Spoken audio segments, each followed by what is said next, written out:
शहर का जायका बड़ा कमाल है। कई लोग यहाँ रोज़ाना कई लजीज सपने पकाते हैं और ये शहर सबको डकार जाता है। यहाँ फ्री कुछ भी नहीं है। रिश्ते, लिबास, सोच, सामान, जिस्म, जायदाद, सब कुछ महंगा है यहाँ। लेकिन मौत दाल रोटी से भी सस्ती है।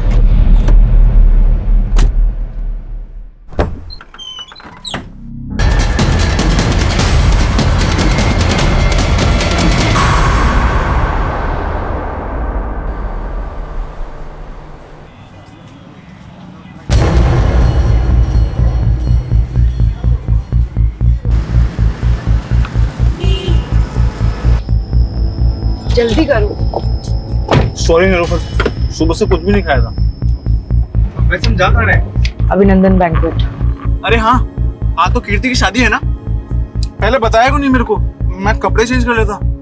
हाँ, रास्ते में तुम्हारे लिए शेरवानी ले लेते हैं। हम शादी में नहीं जा रहे स्टूपिड। तुमने जो गूफ अप करा है उसे रेक्टिफाई करने जा रहे हैं। नो एक्सक्यूज जेकब, दूल्हा विदाउट सेहरा पॉसिबल ही नहीं है। नो इश्यूज कीर्ति। और वैसे भी हमारी कम्युनिटी में सब एक्साइटेड है कि आज जेकब फर्नांडिस घोड़े पे शादी करने जाएगा। घोड़ा नहीं बुद्धू, घोड़ी होती है। सीरियसली यार, इन लोगों ने घोड़ा बुक कर दिया। हंसो मत यार, जाओ जाकर जेंडर चेंज करो। अच्छा एक मिनट, मेरी फ्रेंड नीलोफर का कॉल आ रहा है। I will see you at Jaimala. Hi Nilofar. Thank God Kirti तुमने फोन उठा लिया। मुझे तुमसे बहुत इंपॉर्टेंट बात करनी है। कीर्ति, तुम्हारा होने वाला हस्बैंड एक फ्रॉड है। ये कई बार नाम बदल के पहले भी शादियां कर चुका है। इनफैक्ट इसका टारगेट होता है कि ये रिच लड़कियां फंसाता है, फिर उनसे मोटी डाउरी लेता है और प्रॉपर्टी बेच के भाग जाता है। यही इसकी मॉडस ऑपरेंडी है यार। और ये सब तो मुझे अब बता रही हूँ। 2 महीने पहले मैंने तुम्हारी डिटेक्टिव एजेंसी को इस काम पर लगाया था ताकि पता चल सके कि वो इंसान सही है या गलत, उसका बैकग्राउंड क्या है। और तुमने क्या किया? और गोल्डी, तुमने तो मुझे सारे ग्रीन सिग्नल्स दिए थे ना कि सब सही है। उसके बाद जाकर मैंने हाँ किया। कीर्ति, गोल्डी से गलती हो गई। मैंने तुम्हें सिर्फ काम नहीं दिया था नीलोफर। मैंने समझा था तुम मेरी दोस्त हो और तुम्हारे लिए मेरे कंसर्न्स मैटर करते हैं, पर तुमने किसी चीज पर ध्यान नहीं दिया। Sorry sorry my foot Nilofar. 25 lakh लग चुके हैं शादी पे, इंक्लूडिंग योर फीस। और वहां पे ना वेन्यू के बाहर सारे गेस्ट खड़े। क्या बोलूं मैं उनको जाकर? और आज ना जेकब से ज्यादा मुझे तुम पर गुस्सा आ रहा है, और इसे ना मैं कभी भूलूंगी नहीं। मैम, कुछ बोलना भी मत। देखा, तुम्हारी वजह से कितना सुनना पड़ा मुझे। मैम गोल्डी, कुछ दिनों तक अपनी शक्ल मत दिखाना मुझे।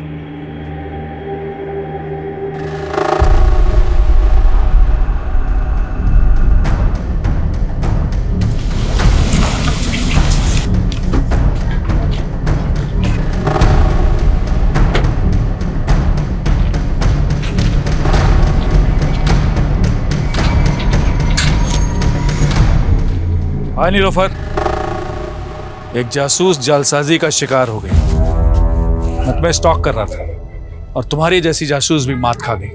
तुम इतने भी स्मार्ट नहीं हो बलराम। आई न्यू इट कि तुम मुझे स्टॉक कर रहे थे। वो क्या है ना, मैं तुम्हारे मुंह नहीं लगना चाहती। अरे मैं तो लगना चाहता हूँ ना। मेरे होंठ तो आज भी तुम्हारे प्यार का अमृत चखने के लिए बेकरार हैं।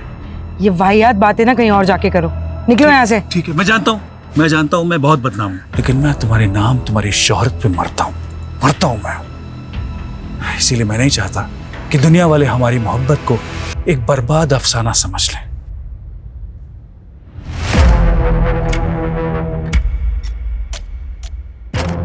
बेहतर होगा अंदर बुला लो।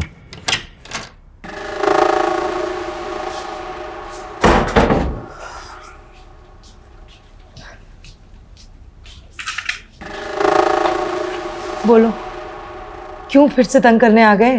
तंग तो तुम्हारा दिल है। हाँ, प्यार करने में भी कंजूसी। बिना छुए बात नहीं कर सकते बलराम। और अपनी ये वाहियात शेरो शायरी ना बंद करो, निकलो यहाँ से। जिसकी उम्मीद तुम लेकर आए हो, ऐसा कुछ होने नहीं वाला।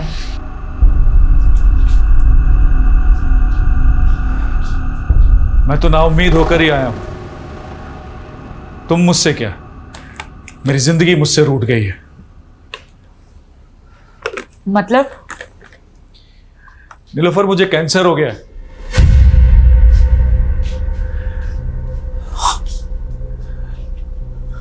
सच कह रहा हूं, मेरे पास अब ज्यादा दिन नहीं बचे हैं। मरने से पहले मैं सारे गिले शिकवे तुम्हारे साथ जो हुए दूर करना चाहता हूं।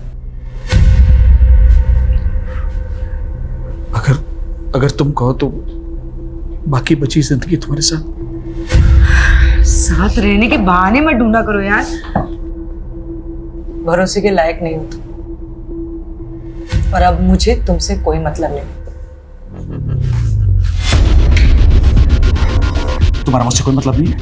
कोई मतलब नहीं है तुम्हें मुझसे? तो मेरी जिंदगी का कोई मतलब नहीं है। कल का मरता है, मुझे हर्ज क्या है? मैं पागल नहीं हूँ, तुम्हें ड्रामा लग रहा है? मैं अभी करके दिखाता हूँ।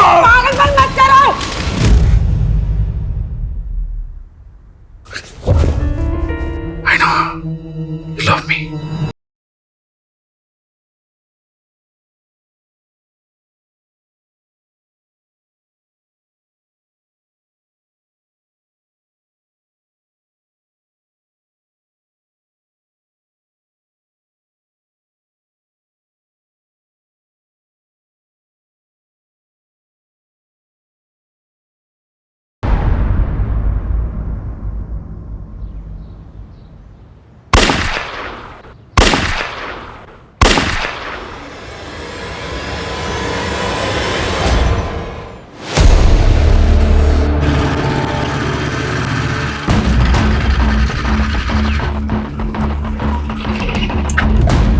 सर, पड़ोसी ने 3 गन शॉट्स की आवाज सुनी है। इसके अलावा किसी को कुछ नहीं पता सर। सर, घर अंदर से बंद है, कुछ समझ में नहीं आ रहा है। सर, मुझे लगता है ये क्लियर हॉस्टेज सिचुएशन है। चल, घर किसका? Sir, Nilofar Malik, private detective है। अभी अंदर कितने लोग हैं? सर, वो तो पता नहीं, पड़ोसी ने कहा कि मियाँ बीबी अंदर गए।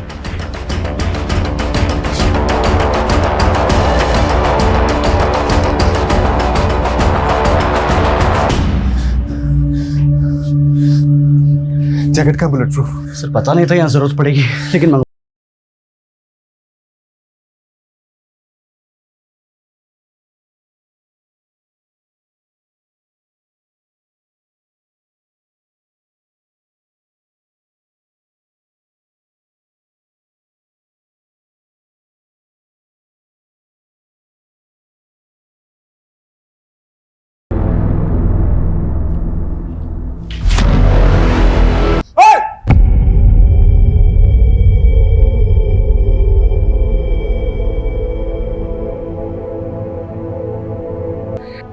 I know you love me.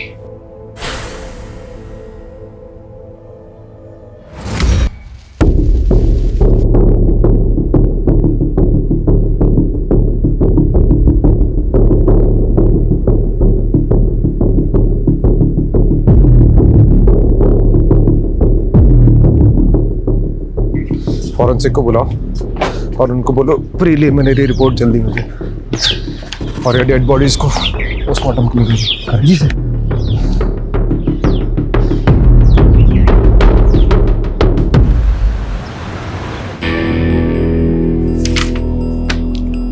Ajay, preliminary forensic report के हिसाब से क्राइम सीन पे कोई भी अननोन फिंगरप्रिंट्स नहीं मिले। गन के ट्रिगर पे भी जो फिंगरप्रिंट है वो बलराम के है। इसका मतलब साफ है कि बलराम ने नीलोफर को शूट किया and then he shot himself. क्या सोच रहे हैं? अगर ऐसा ही हुआ है तो बलराम ने खुद को मारने से पहले ये क्यों बोला कि वो अपनी बीवी को बचा नहीं पाया? राजीव, हम सोचते हैं कि मरने वाला कभी झूठ नहीं बोलता, लेकिन यहाँ सबूत सच बोल रहे हैं।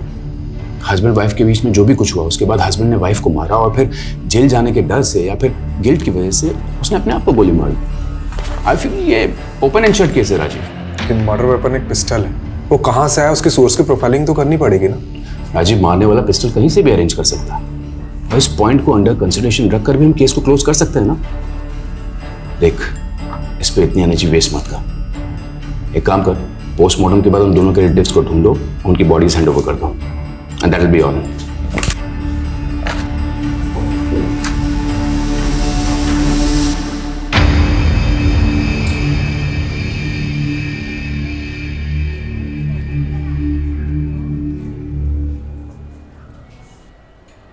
सर, वो नीलोफर के घर में किसी भी तरह की फोर्स एंट्री एग्जिट के साइन नहीं मिले हैं। और सर किसी ने भी ये नीलोफर और बलराम के अलावा किसी तीसरे को नहीं देखा। ये बलराम और नीलोफर के रिश्तेदारों को पता चला? नहीं सर, लेकिन इतना पता चला है कि ये जो नीलोफर है ना, ये NRI थी और इंडिया में तो इसके कोई भी रिलेटिव नहीं थे। और सर हाँ, यहाँ पर इसके डिटेक्टिव एजेंसी है और इसका एक असिस्टेंट है गोल्डी। और बलराम? सर बलराम को तो यहाँ के लोग पिछले 1 साल से ही जानते हैं, क्योंकि ये बलराम ने नीलोफर के साथ पिछले 1 साल पहले ही शादी की थी और नीलोफर के घर में ही रह रहा था। बाकी की फॉर्मेलिटीज लोकल पुलिस कर लेगी। रस्तोगी अपने पुराने केस में लगते हैं। जी सर।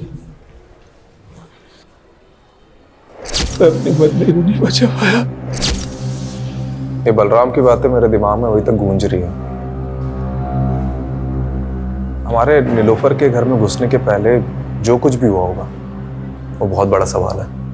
हमें नीलोफर और बलराम के बारे में पता करना चाहिए। हो सकता है कुछ जवाब मिल जाए। क्या नाम बताया था असिस्टेंट का? गोल्डी। नीलोफर के साथ कब से काम कर रहा था? सर तकरीबन 5 साल से। हमने सुना नीलोफर NRI थी। हाँ सर, अमेरिका से। एक्चुअली उन्होंने वहाँ पे एक डिटेक्टिव के साथ काम किया था। अपने पेरेंट्स की डेथ के बाद वो इंडिया आ गई थी और उन्होंने अपनी एजेंसी यहीं खोल ली थी। और ये बलराम, इसके बारे में क्या क्या जानते हैं? सर बलराम सर मस्त किस्म के इंसान थे और वो अपने आप को आज़ाद मुसाफिर कहते थे। तो मुसाफिरों के ठिकाने भी तो होते हैं। कहाँ का रहने वाला था ये? सर हरियाणा में किसी जगह के थे। और काम क्या करता था? सर वो हमारी एजेंसी में काम करते थे। वो बलराम डिटेक्टिव था? सर वैसे तो वो NRPF में थे। एक्चुअली नीलोफर मैम को अपना काम एक्सपेंड करना था और वो उसके लिए एक ऐसा इंसान चाहती थी जो जोखिम उठा सके। अब सर एक्स सर्विसमैन से बेस्ट तो कौन ही होगा, इसीलिए उन्होंने बलराम सर को अपॉइंट किया। लेकिन क्या इंस्ट्रक्शन दिया था तुमको बलराम? जोशी का पीछा करना था ना, और तुम उसी के साथ हाथापाई करके आ गए। अरे पीछे ही कर रहा था मैं जोशी की कार का। उसने अचानक कार में ब्रेक मारी, मेरी बाइक टकरा गई। साली की बैकलाइट क्या फूटी, थप्पड़ मार दिया उसने मुझे, तो मैं क्या करता? अरे तुम्हारी इसी बेवकूफी की वजह से जोशी को पता चल गया कि मेरा क्लाइंट उसकी जासूसी करा रहा है। तुम छोड़ो ये जासूसी, एक बाउंसर की नौकरी ढूंढ लो, वही सूट करती है तुमको। और तभी उनका प्रोफेशनल एसोसिएशन खत्म हो गया। लेकिन सर इतने डिफरेंसेस के बावजूद भी उन दोनों में प्यार हुआ और सर पिछले ही साल उन्होंने शादी भी की थी। एक बात बता कि बलराम नीलोफर को मार सकता है? सर मुझे नहीं लगता। तो कौन मार सकता है नीलोफर को? कीर्ति, तुम्हारा होने वाला हस्बैंड एक फ्रॉड है। जेकब से ज्यादा मुझे तुम पर गुस्सा आ रहा है और इसे ना मैं कभी भूलूंगी नहीं।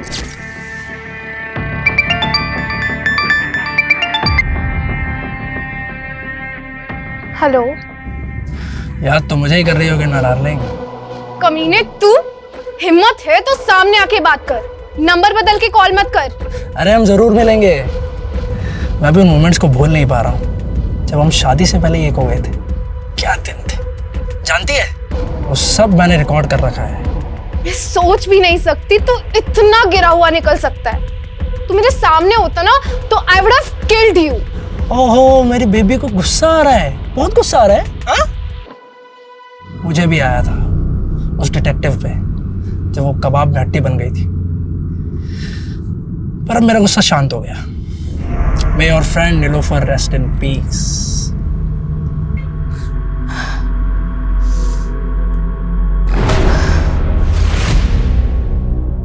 क्या वो डॉक्टर आपने अचानक बुला लिया? जी, ये मार्क देखिए, नीलोफर के ब्लड में ड्रग पाया गया है और इसी ड्रग की वजह से नीलोफर शायद कॉन्शियस नहीं रही होगी और उसका रेप किया होगा। तो ये रेपिस्ट का डीएनए क्या बलराम के डीएनए से मैच करता है? नीलोफर की बॉडी पे रेपिस्ट का डीएनए मिला ही नहीं। शायद रेपिस्ट ने कॉन्डोम यूज किया हो। सर ये नीलोफर के घर से हमें ना सिरिंज मिली है ना ड्रग मिला है, तो क्या ये सब बलराम ने गायब किया होगा? देखो, ये नए डेवलपमेंट के हिसाब से ये थ्योरी बनती है कि बलराम ने पहले अपनी बीवी को ड्रग देकर बेहोश किया। ये बलराम अपनी बीवी से इतनी नफरत करता होगा क्या? यही बात तो समझ में नहीं आ रही सर, उन दोनों के बीच में प्यार था भी या नहीं। देखा, ये ओपन एंड शट केस कैसे बूम करके बैठा है। चलो इस पॉइंट को कंसिडर करते हैं कि नीलोफर का रेप किसी ने तो किया है, क्योंकि अभी तक ये माना नहीं जा सकता कि बलराम ने ही उसका रेप किया, और ये भी हम नहीं मान सकते कि बलराम ने नीलोफर का मर्डर किया, क्योंकि जो आदमी खुद को मारने के पहले ये बोल रहा था कि अपनी बीवी को नहीं बचा पाया, वो अपनी बीवी को मार कैसे सकता है?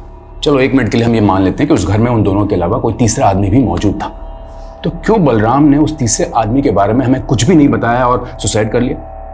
और अगर उस किलर के एंगल से सोचते भी हैं तो उसने पहले नीलोफर का रेप किया और फिर मर्डर कर दिया, तो फिर आई विटनेस बलराम को जिंदा क्यों छोड़ दिया? इसलिए मैं बलराम को रूल आउट नहीं कर रहा हूँ, लेकिन एक पॉसिबिलिटी तो है कि बलराम के अलावा भी कोई और क्रिमिनल हो सकता है। यू आर राइट राजीव, इसे तो इन्वेस्टिगेट करना ही होगा। You have free hold, go ahead. सिक्के को अगर हम यहाँ से देखें तो इसका सिर्फ एक ही पहलू नजर आता है, लेकिन इस केस का सिक्का खुद उठ के कह रहा है कि इसके दो पहलू हैं। मतलब सर? मतलब रस्तोगी जी, बलराम और नीलोफर की पर्सनल लाइफ को खंगालना होगा। देखते हैं इस केस का असली कलाकार सिर्फ बलराम ही था या और कोई था जिसके पास अपना कोई मोटिव था। जिंदगी के ये लंबे लंबे सफर इंसान का सफरनामा लिखते हैं। कहीं जिंदा दिल सपने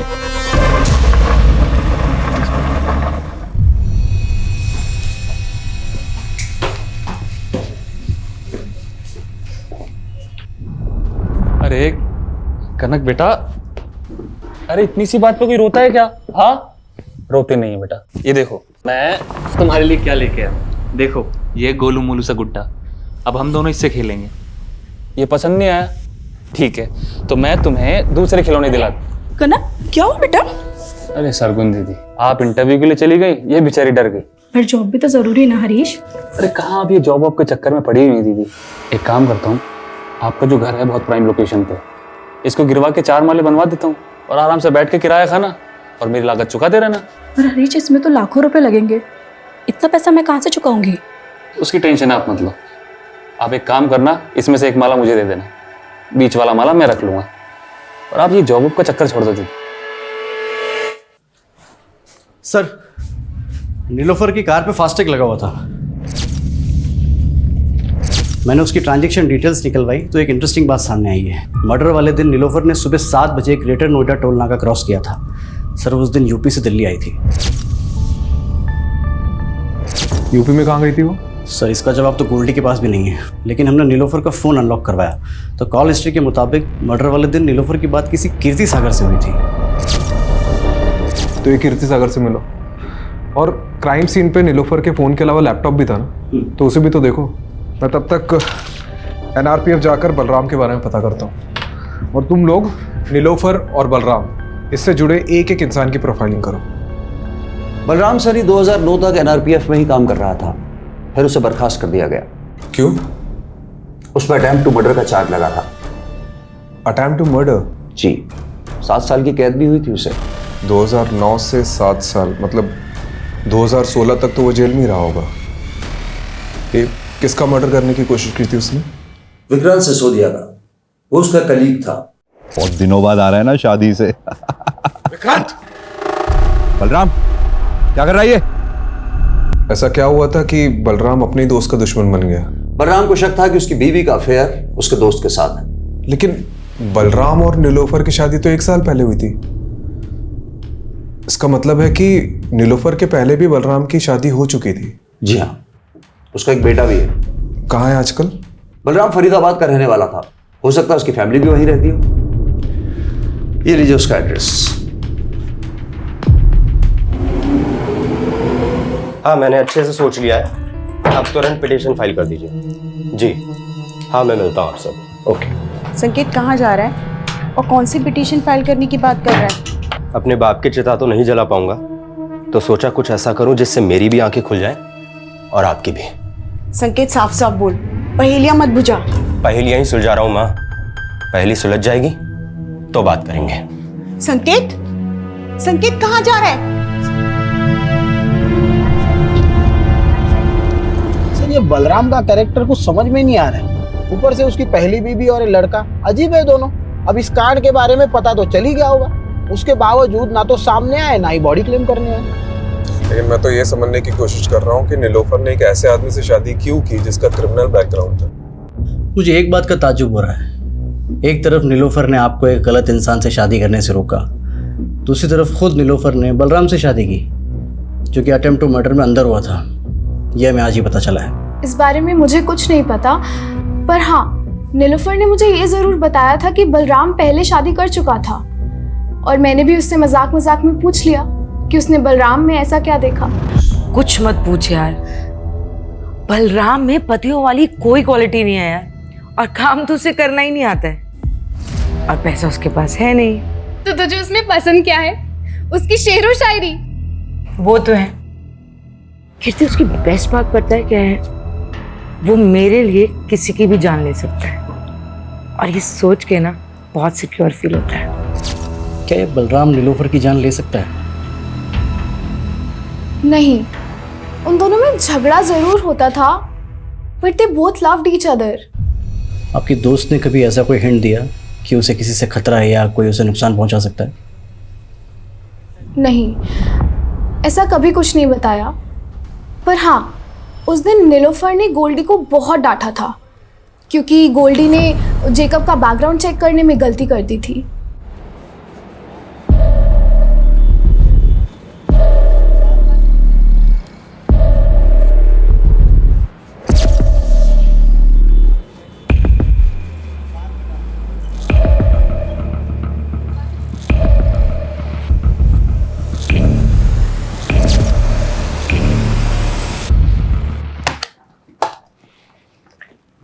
देखो संकेत, मैंने तुम्हारी ये पिटीशन तो फाइल कर दी है कि तुम्हें बलराम सैनी के साथ अपना डीएनए मैच कराने का मौका दिया जाए, पर तुम ये सब करना क्यों चाहते हो? क्योंकि उन्हें लगता था कि मेरी माँ ने उन्हें धोखा ही नहीं दिया, बल्कि मैं भी उनका बेटा नहीं। पर तुम ये सब करके अपने लिए गड्ढा खोद रहे हो। मेरा मतलब है जानबूझकर पुलिस की नजर में सस्पेक्ट बन रहे हो। ये तो कभी प्रूफ नहीं होगा कि मैंने कोई क्राइम किया था, लेकिन डीएनए टेस्ट कराने का मेरे पास ही आखिरी मौका है। मैं चाहता हूं दुनिया को पता चले मेरा बाप सही था या मेरी माँ।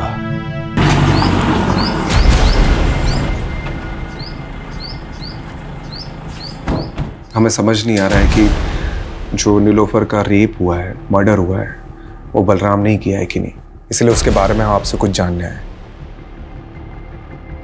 देखिए, हमें पता चला है कि आपके लिए बलराम ने किसी की जान लेने की कोशिश की थी, और उसकी वजह ये थी कि आपका किसी के साथ। मेरा किसी के साथ कुछ नहीं था, उल्टा वो बलराम ही गुस्से वाला था। उसको जब भी गुस्सा आता वो मुझ पर हाथ उठाता था। इतना सब होने के बाद भी जब वो जेल से वापस आया, मैंने सब कुछ ठीक करने की कोशिश की, लेकिन वो मुझे कभी समझ ही नहीं पाया।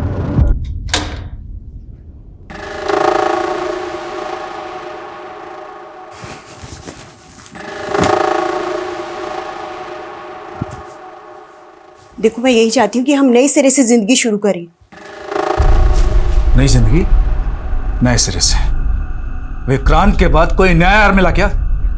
बोलना, कोई नया यार मिला क्या? जेल जाके भी तुम्हारे दिमाग से कचरा नहीं निकला ना? अरे कैसे समझाऊं, तुम्हें गलतफहमी हुई थी। चुप, बिल्कुल चुप, मुझे कोई गलतफहमी नहीं हुई है। याद कर, सैकड़ों दुआएं मांग रहे थे हम लोग को एक बच्चा हो जाए, लेकिन बच्चा पैदा नहीं हो रहा था। और अचानक एक दिन तुम बोली कि तुम प्रेग्नेंट हो गई, और जब तुमने कहा कि वो मेरा ही बच्चा है, मैं बेवकूफ मान गया। मेरी आंखें खुल गई हैं। ये संकेत उसी कमीने का खून है ना, विक्रांत का? उसकी वजह से मैं अपने बेटे के आगे शर्मिंदा हुई। जो गलतफहमी एक बार बाप बेटे ने पाल ली, वो दूर नहीं होती। आप नीलोफर से कभी मिली थी? सच बताना। हाँ मिली थी, लेकिन उसी की भलाई के लिए मिली थी। ऐसी कौन सी भलाई की आपने? सुना था कामयाब औरतों के सपने भी कामयाब होते हैं। फिर तुमने एक नाकामयाब आदमी से रिश्ता कैसे जोड़ लिया? नाकाम तो आपका रिश्ता रहा है, बलराम को तो धोखा दिया था ना आपने। बड़ी जल्दी उसकी बातों में आ गई। ये भी भूल गई कि वो 7 साल जेल रह के आया है। डूबती कश्ती में पांव रखा है तुमने। डूबने से पहले उतर जाओ तो अच्छा है। मैंने तो उसकी सलामती ही चाहिए थी, लेकिन जब अपनी किस्मत नहीं बदल पाई तो उसकी क्या बदलती। आपको शक होगा कि कांड बलराम ने किया या नहीं, लेकिन मुझे पूरा यकीन है कि बलराम ने पहले नीलोफर को मारा, बाद में खुदकुशी की। आखिर उसके पाप का घड़ा भर ही गया था। कैसी लगी कनक? अच्छी है ना? चल तू जल्दी से जा और जाकर के पहन के दिखा। क्या बात है दीदी, कनक के लिए नई ड्रेस? लगता है दिल्ली में जो इंटरव्यू दिया था वो पास कर लिया है। वो तो बिल्कुल बेकार गया, लेकिन हाँ कोड़ियागंज में मुझे एक जॉब मिल रही है। सोच रही हूँ कनक के साथ जाके वहीं शिफ्ट हो जाऊँ। शिफ्ट कर रही हो? तो फिर इस घर का क्या करना है? आप बोलो तो बिकवा दूँ। तो मेरा घर बेचने पर क्यों तुला है? मतलब आप कौड़ियागंज चली जाएंगी और पीछे से इस घर पे किसी ने कब्जा कर लिया तो? कमलेश, ये बलराम का कैरेक्टर कुछ समझ में नहीं आ रहा है।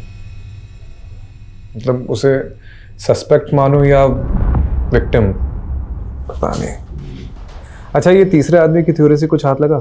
सर ये नीलोफर का लैपटॉप ऑन किया है मैंने, इसमें सर ये जैकब की कुछ फोटोज मिले हैं। सर ये तो पहुंचा हुआ अपराधी है, कई स्टेट्स में मोस्ट वांटेड है। इसके ऊपर तो सर धोखाधड़ी और अटेम्प्ट टू मर्डर जैसे चार्जेस हैं।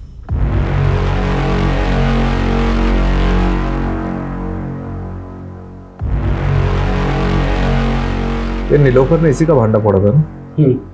कहीं इसने तो कांड नहीं किया? ये फोटोज देख, ये कैसी फोटोज है? एक मिनट। ये फोटो में तो यूपी लिखा हुआ है। मतलब ये फोटो यूपी में किसी एरिया की है और मर्डर वाले दिन नीलोफर यूपी से दिल्ली आ रही थी। उसकी फास्टैग की ट्रांजैक्शन डिटेल्स के हिसाब से वो यूपी काफ़ी आ जा रही थी, लेकिन अभी तक ये पता नहीं चला है कि यूपी में जा कहाँ रही थी। ठीक है, इसे गोल्डी को दिखाते हैं, हो सकता है वो किसी केस में काम कर रही हो। और नीलोफर के पुराने केसेस भी चेक करो। ठीक है।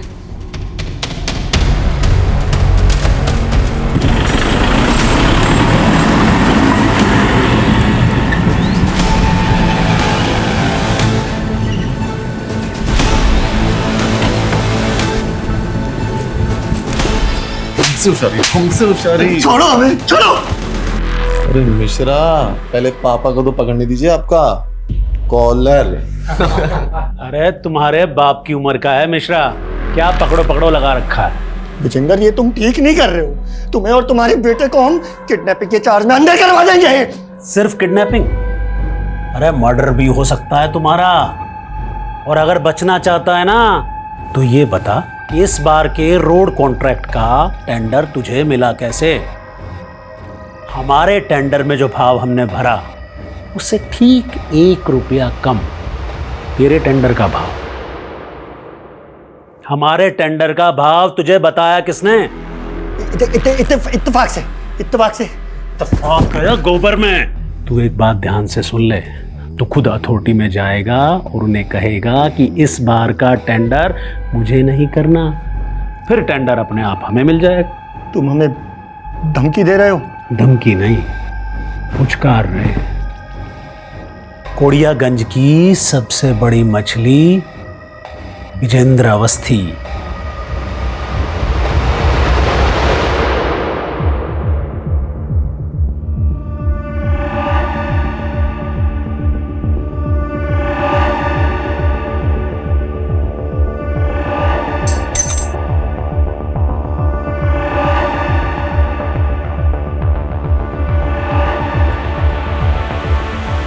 ये चाबी इस बुक में क्या कर रही है? सर वो नीलोफर मैम के घर की चाबी है।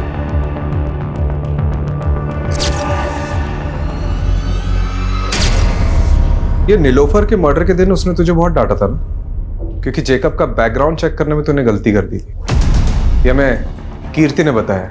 अब नीलोफर के घर मर्डर के दिन कोई भी फोर्स एंट्री और एग्जिट के हमें निशान नहीं मिले, तो पॉसिबिलिटी है कि किलर ने ऐसी ही कोई चाबी यूज की होगी घर में घुसने की। और इससे भी ज्यादा स्ट्रॉन्ग पॉसिबिलिटी हो सकती है कि यही चाबी यूज की गई होगी घर में घुसने के लिए, जो तूने यूज की होगी। अरे सर, आप कुछ भी बोल रहे हो। अगर मैंने ही कुछ किया होता तो मैं चाबी गायब ना कर देता। और सर, इससे पहले आप इस चाबी को इन्वेस्टिगेट करें और ये पता लगाए कि मैंने ही चाबी बनवाई थी, तो मैं क्लियर कर देता हूँ। चाबी तूने बनवाई थी? गोल्डी, मेरे घर की चाबी खो गई है, किसी चाबी वाले को लेके पहुंचो ना जल्दी। और सर, इसीलिए नीलोफर मैम ने 2 चाबियां बनवाई थी और एक चाबी वहां इमरजेंसी के लिए रखी थी। और सर, रही बात कीर्ति के केस की, तो मैं नीलोफर मैम से इस बारे में माफी मांग चुका था। अब सर, इसके लिए मैं उनका मर्डर थोड़ी कर दूंगा। अच्छा, एक बात बता, हमें पता चला है कि नीलोफर का उत्तर प्रदेश आना जाना लगा रहता था, तो वहां किसी केस पे काम कर रही थी? Sir, 1 minute. सर, ये चेक नीलोफर मैम ने मुझे बैंक में डिपॉजिट करने के लिए दिया था। यूपी की बिजनौर ब्रांच का है सर ये चेक। हरीश चौधरी।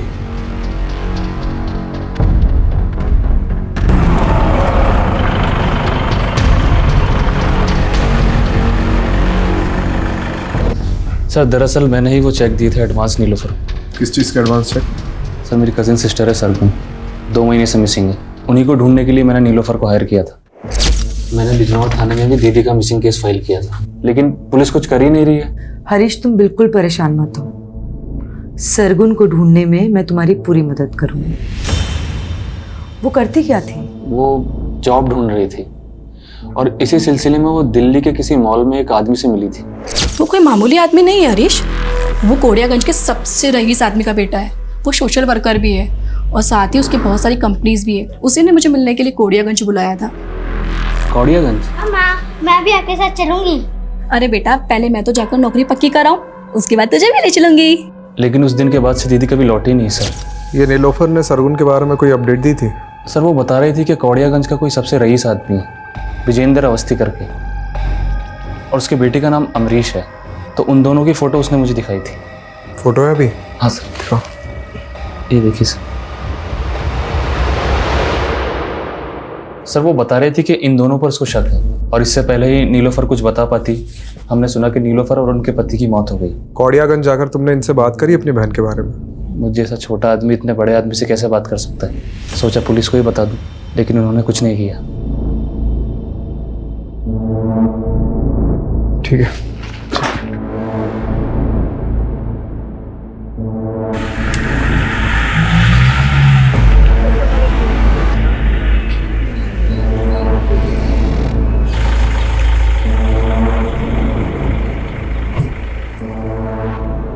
अरे कौन डिटेक्टिव? हम किसी डिटेक्टिव को नहीं जानते। डिटेक्टिव नीलोफर।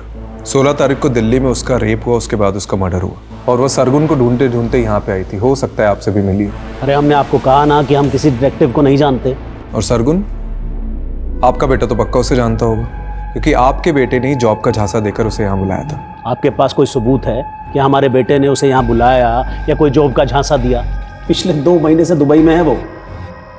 आपको कोई कहानियां बता रहा है हमें बदनाम करने के लिए। देखिए अवस्थी जी, बस रहने दीजिए, जा सकते हैं आप लोग यहाँ से।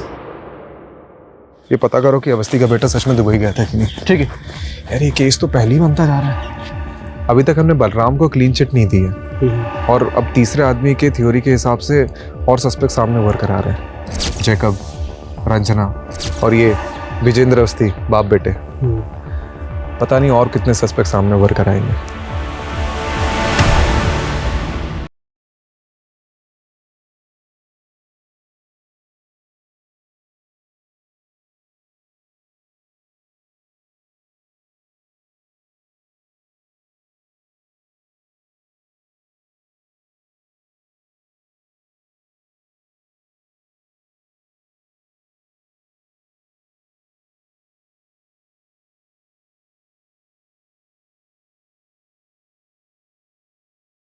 अवस्थी बिजनौर के एसपी का दोस्त है, जहां सरगुन का मिसिंग केस फाइल हुआ था, और उसका बेटा अमरीश अवस्थी। इसका दुबई जाना उसी दौरान हुआ था जब सरगुन गायब हुई थी। तो सरगुन को गायब करने में इन लोगों का हाथ है, और नीलोफर इन्हें इन्वेस्टिगेट कर रही थी। हो सकता है उसके साथ भी कुछ ऐसे ही हुआ। सर जब नीलोफर को इन लोगों ने मार डाला है, तो सरगुन पिछले 3 महीने से कहाँ गायब हो गया? वो गायब ही है कि उसको भी। अच्छा, जब सरगुन गायब हुई उस दौरान जितनी भी अनआइडेंटिफाइड बॉडीज मिली, उसका डेटा चेक कर।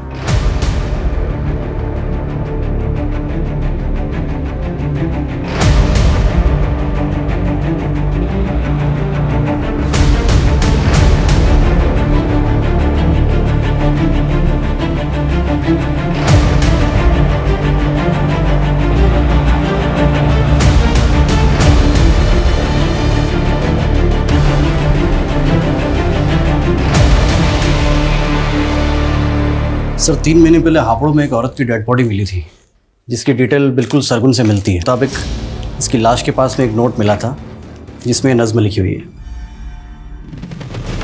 इस शहर का जायका बड़ा कमाल है, कई लोग यहाँ रोजाना कई लजीज सपने पकाते हैं, और ये शहर सबको डकार जाता है। यहाँ फ्री कुछ भी नहीं, रिश्ते, लिबास, सोच समझ, जिस्म, जायदाद, सब कुछ महंगा है यहाँ, लेकिन मौत दाल रोटी से भी सस्ती। सर सरगुन की तरह नीलोफर भी रेप पीड़िता थी, तो क्या दोनों का कातिल एक ही होगा? सरगुन की लाश के पास में पोइट्री मिलना, मुझे ये सरगुन का केस नीलोफर के केस से बिल्कुल अलग लग रहा है। ये यूपी और दिल्ली में हुए रिसेंट रेप केसेस की मैंने डिटेल्स भी निकलवाई है। सिक्के का दूसरा पहलू ढूंढते ढूंढते पहला भूल गया क्या? देख, सब जानते हैं कि बलराम शेर व शायरी का शौकीन था, तो हम ये क्यों नहीं सोच रहे कि वो भी तो ये सब चीज़ कर सकता है, और हो सकता है कि नीलोफर को बलराम की सच्चाई का पता चल गया और बलराम ने नीलोफर को। सर, बलराम का सरगुन से कोई कनेक्शन नहीं मिला है। लेकिन फिर भी हमें इस एंगल को इन्वेस्टिगेट करना पड़ेगा। सर, ये पटवर्धन ने मैसेज भेजा है, संकेत का और बलराम का डीएनए मैच हो गया है। ये संकेत बलराम का ही बेटा है। अब कोसेगा बाप की तरह पीटेगा, कभी पति के आगे कभी बेटे के आगे, बार बार औरत क्यों झुकती है? सॉरी नहीं संकेत, मेरा स्वाभिमान इतना भी कमजोर नहीं है।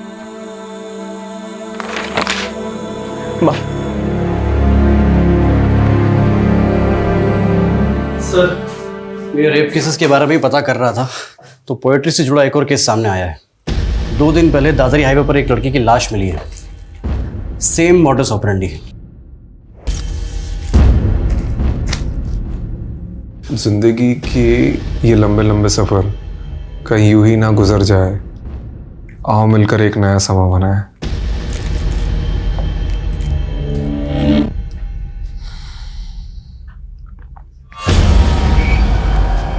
कहीं हम किसी सीरियल किलर से तो डील नहीं कर रहे। लेकिन सर, नीलोफर का केस अब भी इन दोनों केस से अलग लग रहा है।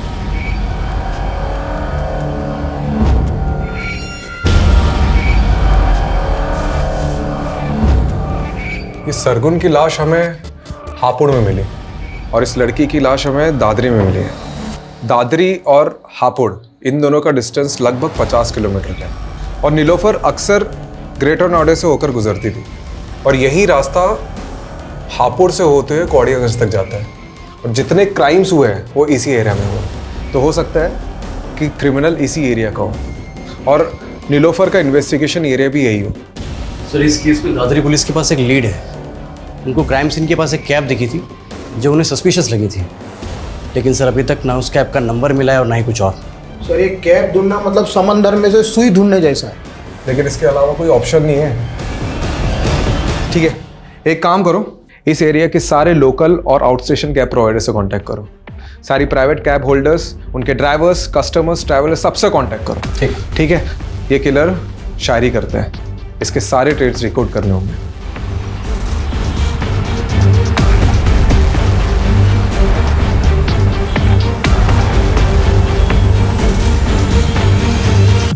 सर, 300 से ज़्यादा travel agents, cab service providers और सोलो कैब ड्राइवर से पूछताछ करी। कुल मिला के 700 लोगों से हमने पूछताछ करी सर, और टोटल 27 लोगों को हमने जीरो डाउन किया है जो मर्डर के वक्त दादरी वाले क्राइम सीन एरिया के आसपास थे। इन सबको बुलाओ।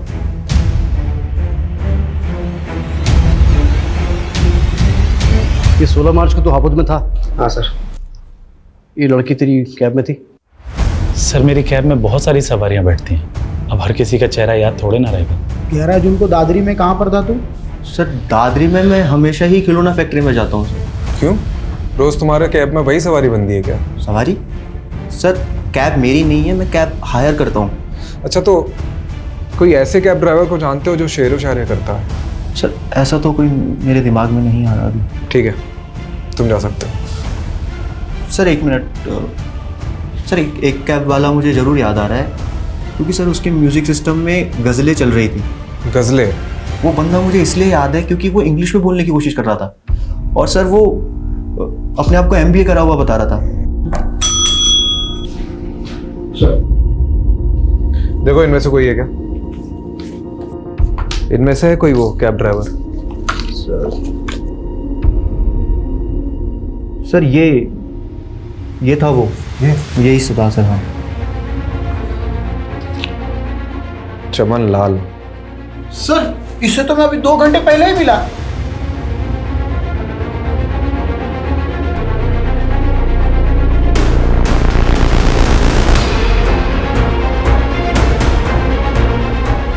सर, हो रही।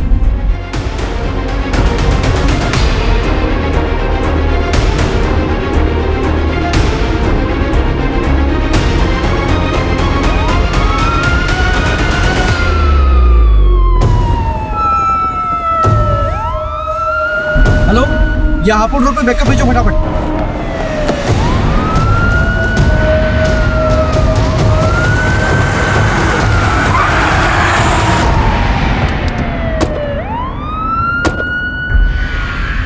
सर दुनिया ने मेरी कदर नहीं की। एमबीए किया तो जॉब नहीं मिली, जॉब नहीं मिली, पैसा नहीं, लड़की नहीं, शादी नहीं, कुछ नहीं। एक एमबीए वाले की फ्रस्ट्रेशन समझते हैं आप सर? फ्रस्ट्रेशन में कैब चलाना पड़ा। वो उन दिनों एक कपल मेरे कैब का रेगुलर कस्टमर था। वो दोनों चिपक चिपक के ना मेरी जलाते रहते थे। तो बस मैंने एक दिन हिडन कैमरा लगा दिया, फिर वो वीडियो बनाकर मैंने उस लड़की को ब्लैकमेल किया। वो मुझे लाखों देने को तैयार थी, पर पता है सर मैंने उससे क्या मांगा? उससे उसका जिस्म। और सरगुन को क्या बोला तूने कि तू विजेंद्र अवस्थी का बेटा है? सर वो हमारे कस्बे का सबसे रईस आदमी है, और सरगुन से मॉल में दोस्ती हो गई थी, तो बस इंप्रेशन झाड़ दिया मैंने और जॉब का झांसा देकर अगले दिन उसके साथ। फिर सारा मालूम पड़ा कि वो नीलोफर सरगुन का पता करते करते कौड़ियागंज पहुंच गई है। एक्सक्यूज मी जी, आप विजेंद्र अवस्थी का घर जानते हैं? जी पास ही में, आइए आपको ले चलता। चलिए। वैसे विजेंद्र अवस्थी के यहाँ आपको क्या काम पड़ गया? विजेंद्र जी के बेटे मेरी दोस्त के दोस्त हैं, इसीलिए कुछ काम था। उस नीलोफर को देखते ही ना अंदर से ना वो सेक्स वाला लव जाग गया। बस उसका पीछा किया, पीछा करते करते मालूम पड़ा अरे वो तो डिटेक्टिव। बस तबीयत ना निखर सी गई मेरी कि इस बार शेर एक शेरनी का शिकार करेगा। फिर एक दिन कैफे में बैठी थी तो उसकी टेबल पे चाबी रखी थी, बस मैंने चाबी उठा ली। वो अकेली रहती थी तो सोचा शेरनी का शिकार उसकी गुफा में होगा, और एक दिन उसकी एब्सेंस में मैं घुस गया अंदर, लेकिन वो तो अपने पति के साथ आ गई।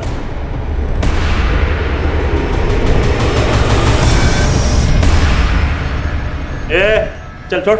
कौन है? चल फटाफट इधर चल। चल कौन है? चल चल कौन है? चल इधर। ए इधर आ, इधर आ, इधर आ वरना गोली मार दूंगा। देखो तुम्हें इधर आ। फटाफट इसके हाथ में बहुत बड़ा गोली मार। जल्दी बंद। क्या चाहिए तेरे को बता। ऊपर से बोल रहा था उसको कैंसर था, मरने ही वाला था सर। तरस आ गया तो छोड़ दिया मैंने।